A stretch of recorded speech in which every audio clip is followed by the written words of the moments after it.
नमस्कार, स्वागत है आप सभी का। मैं हूं आपके साथ रेशु त्यागी। बीजेपी के पूर्व अध्यक्ष और हरिद्वार के विधायक मदन कौशिक को अहम जिम्मेदारी मिली है।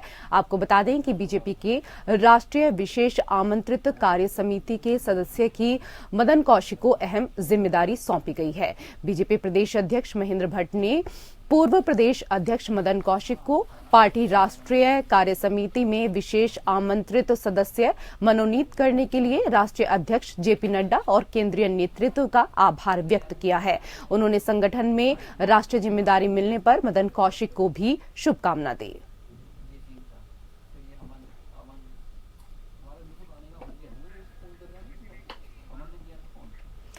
उधर राज्य सरकार ने लगातार बढ़ रहे धर्मांतरण मामले को लेकर प्रदेश में धर्मांतरण कानून को सशक्त बनाने के लिए विधानसभा में धर्मांतरण कानून में संशोधन करते हुए 2 से 10 साल की सजा का प्रावधान किया गया है। वहीं धर्मांतरण कानून को लेकर कांग्रेस के प्रदेश अध्यक्ष करण माहरा ने कहा, सरकार ने धर्म परिवर्तन पर कानून नहीं लाया है, जबरन धर्म परिवर्तन पर कानून लेकर आए हैं। साथ ही उन्होंने सरकार पर निशाना साधते हुए कहा कि सरकार को यह साझा करना चाहिए कि राज्य में बनने से अब तक कितने लोगों ने धर्म परिवर्तन किया और कितने लोगों पर कार्रवाई की गई है, यह भी सरकार को साझा करना चाहिए। जबरन धर्म परिवर्तन पर लाए, तो हम कह रहे हैं क्या धर्म परिवर्तन अगर कोई व्यक्ति स्वेच्छा से कर रहा है, क्या सरकार उसका पक्ष ले रही, बीजेपी उसका पक्ष ले रही? ये उनको स्पष्ट करना चाहिए। और राज्य बनने से लेकर आज तक कितने लोगों ने धर्म परिवर्तन किया, कितने लोगों ने रिपोर्टें दर्ज करी और कितने लोगों के ऊपर कार्रवाई हुई, इसको भी सरकार को स्पष्ट करना चाहिए। हम तो ये कह रहे हैं कि हर धर्म प्रेम सिखाता है, दूसरे का आदर करना सिखाता है, अच्छे से जीवन यापन करना सिखाता है और कोई भी धर्म नफरत नहीं सिखाता। तो अपने अपने धर्मों में रहते हुए जो हिंदुस्तान का गंगा जमनी तहजीब है उसको बचा के रखना चाहिए। और मेरी संतों से भी अपील है, बहुत अच्छी बात कर रहे हैं कि धर्म परिवर्तन के विरोध में, लेकिन अगर वो कानून को पढ़ें तो उसमें जो जबरन शब्द है, मैं चाहूंगा कि जो हमारे संत हैं वो जबरन पे भी अपना ध्यान आकर्षित करें और बताएं कि क्या स्वेच्छा से अगर करण मेरा धर्म परिवर्तन करता है तो क्या उस बात के पक्ष में है। उधर मसूरी बीजेपी मंडल ने टिहरी लोकसभा की सांसद माला राज्यलक्ष्मी शाह मसूरी पहुंचने पर बीजेपी मंडल अध्यक्ष मोहन पेटवाल के नेतृत्व में बीजेपी कार्यकर्ताओं ने भव्य स्वागत किया। मसूरी के होटल में आयोजित पत्रकार वार्ता में सांसद माला राजलक्ष्मी शाह ने कहा कि केंद्र सरकार प्रधानमंत्री नरेंद्र मोदी के नेतृत्व में देश के विकास के लिए बेहतर काम कर रही है। उन्होंने कहा कि बीजेपी का प्रत्येक कार्यकर्ता केंद्र सरकार की चलाई जा रही जन कल्याणकारी योजनाओं को घर घर तक पहुंचाने का काम कर रहा है और इसी लक्ष्य को लेकर वह भी अपने क्षेत्र में लोगों से जनसंपर्क कर लोगों को जन कल्याणकारी योजनाओं के बारे में जागरूक कर रही हैं, जिससे लोगों को लाभ मिल सके। इसके तहत विभिन्न कार्यक्रमों का आयोजन पूरे देश में आयोजित किया जा रहा है। उन्होंने कहा कि प्रधानमंत्री नरेंद्र मोदी ने स्वास्थ्य, शिक्षा और सड़क जैसी मूलभूत सुविधाओं को जन जन तक पहुंचाने का काम किया है। हम लोग सब हमारे माननीय प्रधानमंत्री जी का जो उनके प्लान है, हम उनको आगे बढ़ा रहे हैं जगह जगह, whether it's health, whether it's education, whether it's sports. हम हर एक उनके स्कीम्स, अभी लेटली यही है, मैं वही एक मेला कर आई हूँ पुरोला में, बहुत अच्छा था। लोगों को समझाया, क्योंकि हमारे पहाड़ के अंदर काफ़ी इंटीरियर है, लोगों को समझने में स्कीम्स के लिए ज़रा टाइम लगता है, तो we have to explain it to them. और हम लोग सब मिलकर यही कर रहे हैं और आगे भी उनके हमारे प्रधानमंत्री जी की जो स्कीम्स है उसको आगे बढ़ाने के लिए हम लोग सब।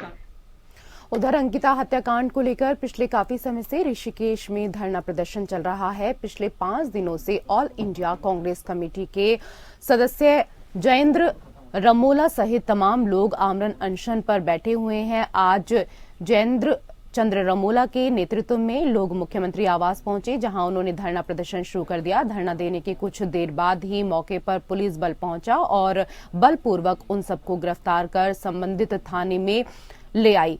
जयेंद्र रमोला और उनके साथियों के खिलाफ कार्रवाई की जा रही है। जयेंद्र रमोला का कहना है कि वह पिछले कई दिनों से धरना प्रदर्शन कर रहे हैं, आमरण अनशन कर रहे हैं। आज जब मुख्यमंत्री कार्यालय पर वह अनशन करने पहुंचे तो उनको पुलिस ने बर्बरता से घसीटते हुए गाड़ी तक ले गए और गिरफ्तार कर लिया।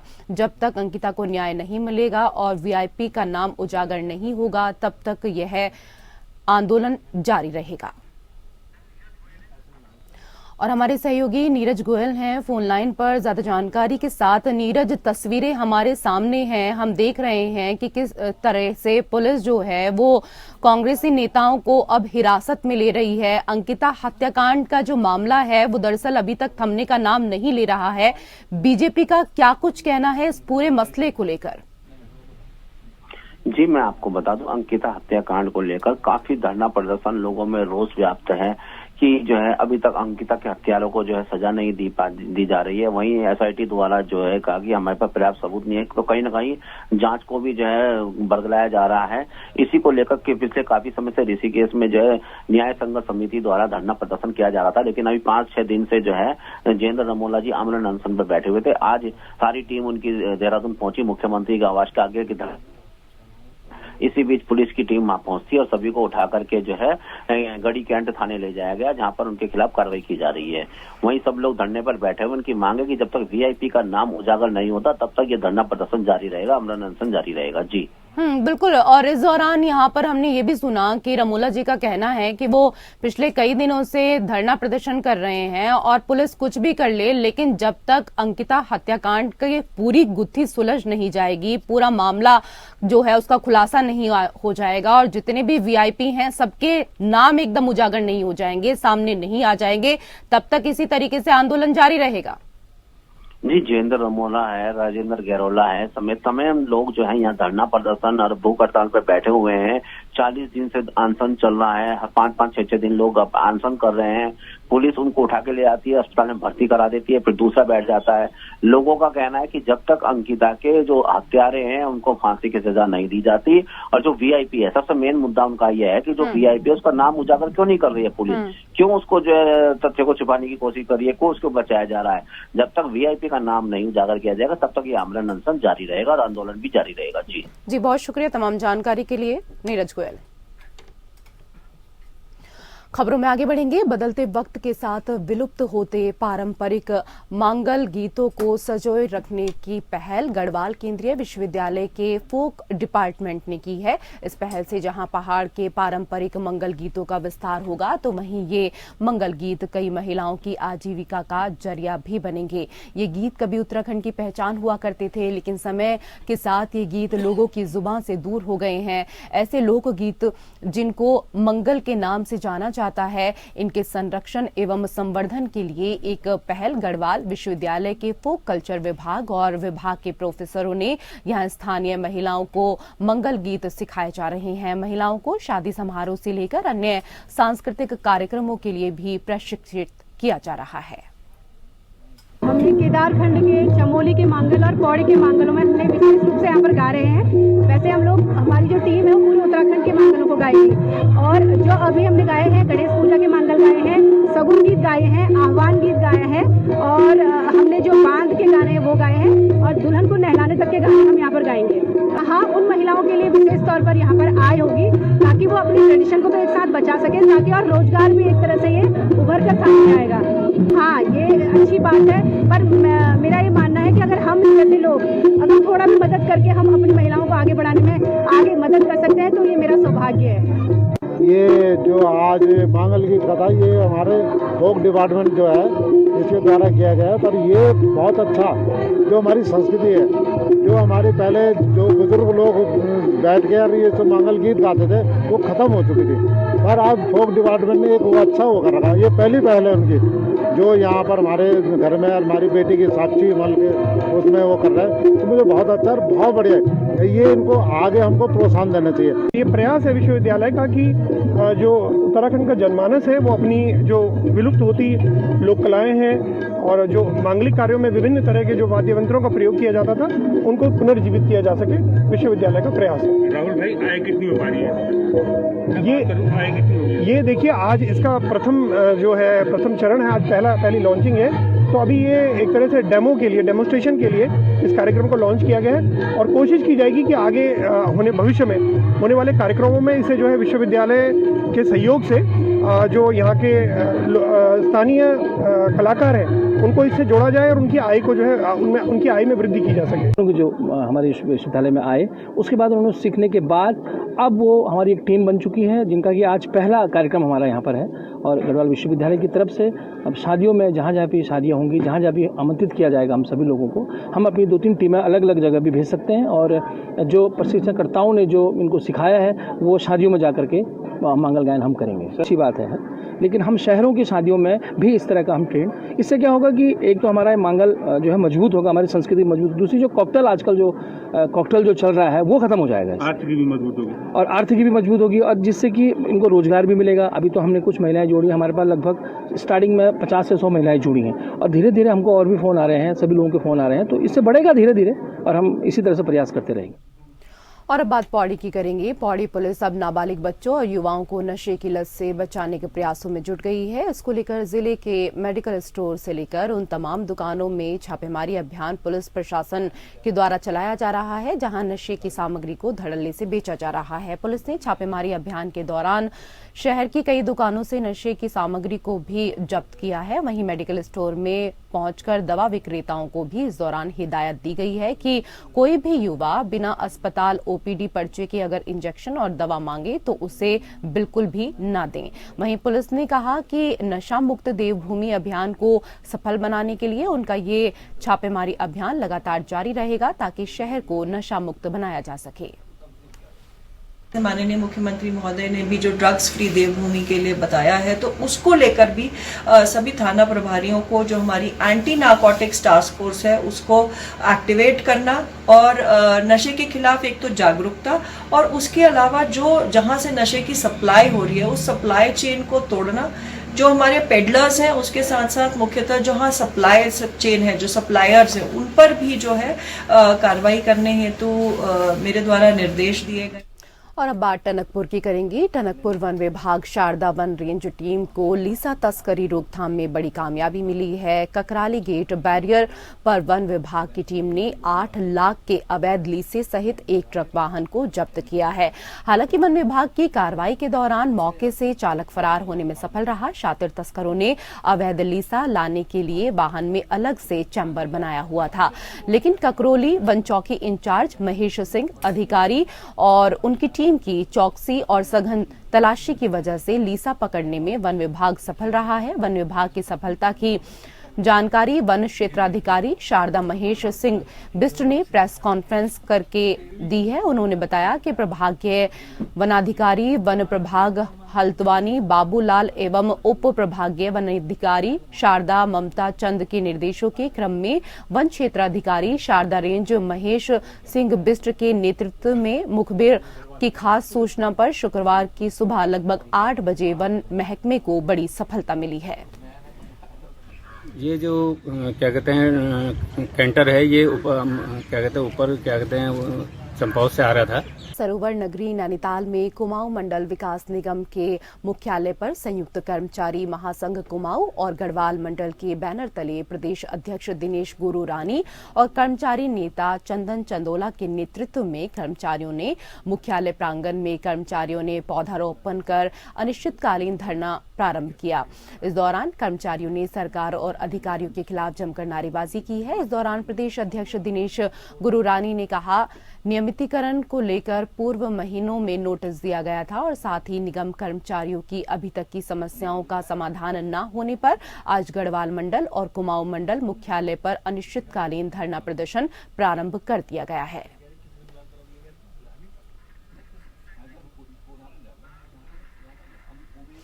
खबरों में आगे बढ़ेंगे, बात अल्मोड़ा की करेंगे, जहां से एक दुखद खबर सामने आ रही है। बारातियों को लेकर लौट रही एक कार खाई में गिर गई है, जिसमें 4 लोगों की जान चली गई। हालांकि इसकी आधिकारिक पुष्टि अभी तक नहीं हो पाई है, जबकि 3 लोग गंभीर रूप से घायल बताए जा रहे हैं। यह हादसा अल्मोड़ा सेरा घाट मार्ग में जमराड़ी बखरिया के बीच नौगांव के पास हुआ है। बीते शुक्रवार को एक बारात काफली गैर बागेश्वर से बेरी नाग गई थी, जो आज सुबह वापस लौट रही थी। इसी दौरान बारातियों से भरी एक कार नौगांव के पास बिंसर नदी में जा गिरी। घटना के बाद आसपास के ग्रामीण मौके पर पहुंचे। ग्रामीणों ने घायलों को वाहन से बाहर निकाल निजी वाहन से पास के ही नजदीकी अस्पताल में भेज दिया। खबर मिलने तक प्रशासन की टीम घटनास्थल पर नहीं पहुंची थी।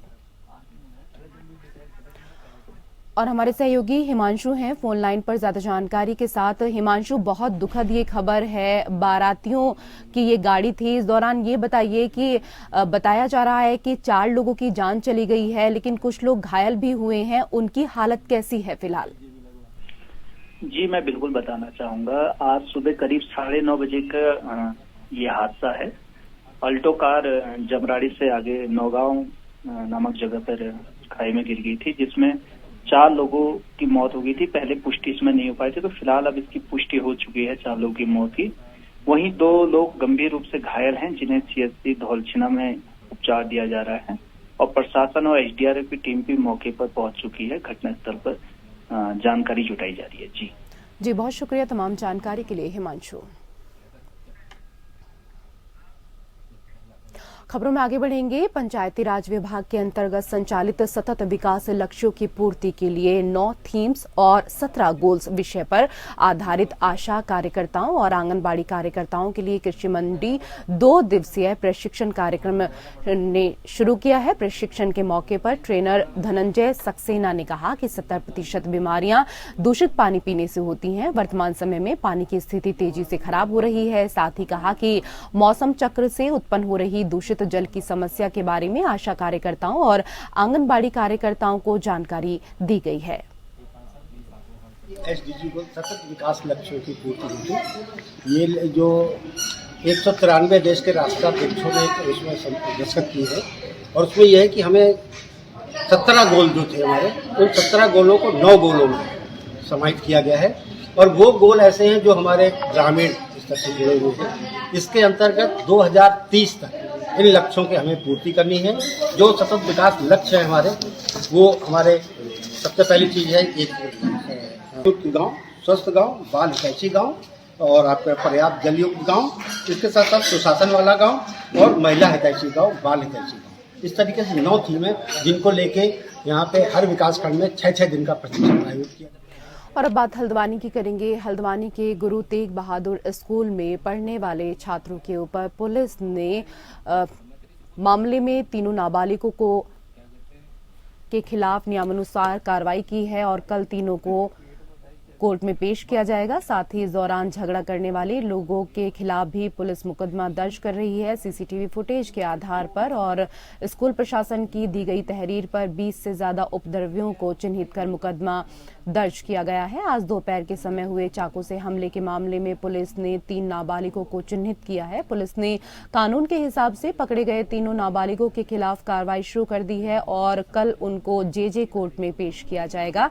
एसपी क्राइम जगदीश चंद्र ने जानकारी देते हुए बताया कि घायल छात्र के साथ तीनों नाबालिगों की पुरानी दोस्ती रही है। बीते कुछ समय से इनकी किसी बात को लेकर कहासुनी हो रही थी। वहीं कल रात क्षेत्र में एक शादी समारोह के दौरान भी इन लोगों के बीच झगड़ा हुआ था। कल गुरु तेग बहादुर स्कूल के सामने एक जो चाकूबाजी की घटना हुई थी, इसमें एक बालक जो है काफ़ी गंभीर रूप से घायल है, जिसका उपचार ब्रजलाल में चल रहा है। इसमें पुलिस की टीमें गठित की गई थी इसका अनावरण करने के लिए, और पुलिस ने तत्परता से कार्रवाई करते हुए इसमें 3 नाबालिग युवकों को आज माननीय न्यायालय के समक्ष पेश किया जा रहा है। जो जेजे बोर्ड है, जुवेनाइल जस्टिस बोर्ड, उनके सामने पेश किया जाएगा। इनका आपस का झगड़ा पहले का था, कुछ रंजिश थी। ज़्यादातर ये एक दूसरे को जानते हैं। इससे पहले भी इनके आपस में झगड़े हुए थे और कल ये उस झगड़े के समझौते के लिए आए थे। वहाँ पे पहले से कुछ लोग खड़े थे और जब इनमें आपस में पत्थरबाजी और मारपीट हुई तो इनमें से एक लड़के ने चाकू निकालकर इस पर। उधर मसूरी देहरादून जिला प्रशासन ने मसूरी देहरादून मार्ग पर सड़क किनारे किए गए अवैध निर्माण और अतिक्रमण को बलपूर्वक हटाया है। इस दौरान एसडीएम मसूरी शैलेंद्र सिंह नेगी और एसडीएम सदर नरेश चंद्र दुर्गापाल के साथ अतिक्रमणकारी और अवैध निर्माण करने वाले लोगों के साथ यहां पर काफी तीखी नोकझोंक भी हुई है। आपको बताते हैं कि जिला प्रशासन ने मसूरी देहरादून मार्ग को 2 जोन में बांटा है, जिससे पानी वाले बैंड से कुठाल गेट तक एसडीएम सदर नरेश चंद दुर्गापाल अतिक्रमण और अवैध निर्माण को हटाने की कार्रवाई कर रहे हैं, तो वहीं दूसरी ओर पानी वाले बैंड से मसूरी तक मसूरी एसडीएम शैलेंद्र सिंह नेगी ने अतिक्रमण को हटाया।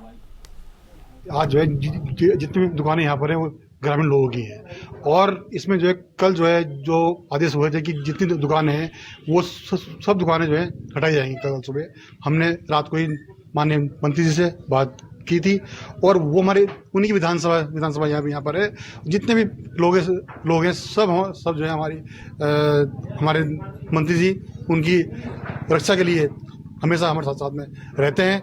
और आज माननीय मंत्री जी के हस्तक्षेप के बाद ही जो है ये तय हुआ है कि जिनके यहाँ अनलीगल रूम है बने हुए वो रूम हटेंगे, और दुकानें जो है हमारे माननीय मंत्री जी ने बचाने के लिए डीएम साहब से कहा है, और डीएम साहब का भी हमें जो है पूरा सहयोग मिल रहा है। का डंडा नहीं है, ये सरकार का है, भाजपा सरकार का है, क्योंकि काफ़ी दिनों से ये चल रहा था और 3 टर्म हम लोग भी यहाँ पर रहे जिला पंचायत सदस्य, ये पूरा उसी एरिया में आता है। तो तब हम लोग इन लोगों के लिए बहुत लड़े, और ये 90 के दशक से ये लोग यहाँ बैठे हुए हैं, और ये जो नीतियाँ बना रही है, नीतियाँ किसके लिए बना रहे हैं? ये नीतियाँ गांव वालों के लिए, स्थानीय लोगों के लिए होना चाहिए। रोजगार आप पहले उनकी कमर टूट रखी है, सारे यहाँ जो फैक्ट्रियाँ थी वो सब बंद हो गए, यहाँ पर पर्यावरण का वैसे ही वो है। और यहाँ पर इन लोगों ने, मैं इसलिए आई यहाँ पर ताकि जो हमारे यहाँ स्थानीय बेरोजगार लोग हैं उनका ये न ध्वस्त हो, उसके लिए चाहे मुझे कुछ भी करना पड़ेगा हम करेंगे। कि ये सरकार की मनमानी चल रही है, प्रशासन के सभी लोग बेलगाम हो चुके हैं, और आप यहाँ पर देख रहे होंगे कि ये सभी लोगों की निजी भूमि पर बनी हुई अपनी दुकानें हैं। पहले 15 दिन पहले पीडब्ल्यूडी विभाग ने सभी को नोटिस दिए थे कि जिनके पीडब्ल्यूडी के दायरे में, सड़क के दायरे में इसका अतिक्रमण है उसको हटाया जाए। तो सभी लोगों ने, सभी गाँव के लोग हैं, समझदार लोग हैं, सबने स्वेच्छा से अपना 1-2 फीट जो अतिक्रमण था हटा लिया था। अब उनकी निजी भूमि पर दुकानें हैं। सरकार की नीतियों के कारण, गलत नीतियों के कारण उनको जो है नक्शा पास करने की अनुमति नहीं मिल पा रही है। अगर सरकार आज यहाँ पर नक्शा पास करे तो सभी लोग उसका शुल्क देने के लिए भी तैयार है। सभी लोग यहाँ पर बिजली का बिल जो है व्यावसायिक दे रहे हैं, पानी के कनेक्शन व्यावसायिक दे रहे हैं आपको, है ना। सबका यहाँ पर जो है खाद्य लाइसेंस सबका बना हुआ है, सभी जो है नियम के तहत करें। केवल उनके पास केवल एक चीज़ है कि उनके पास नक्शा नहीं है। केवल उसी कारण जो है प्रशासन सरकार उनको परेशान कर रही है और जो है बेरोजगारों को कुचला जा रहा है। हाँ, ये जो है आज पानी वाला बैंड से ऊपर और पानी वाला बैंड से नीचे 2 टीमें काम कर रही हैं, जिसमें कि हम ऊपर की तरफ मसूरी की तरफ हैं। अभी हमने लगभग जो है 10 से ज़्यादा जो है अतिक्रमणों पर जो हमने चिन्हित थे उन पर कार्रवाई की है। कुछ लोगों ने स्वयं भी हटाए हैं, लेकिन जिन्होंने नहीं हटाया और जिनका विधि विरुद्ध चल रहा है एक तरीके से प्योरली कब्जा भी है और अन्य भी जो है वो एक्टिविटी दिख रही है, रूम्स बना रखे हैं, उनको हटा रहे हैं। और इसी के साथ उत्तराखंड की खबरों में फिलहाल इतना ही। नमस्कार।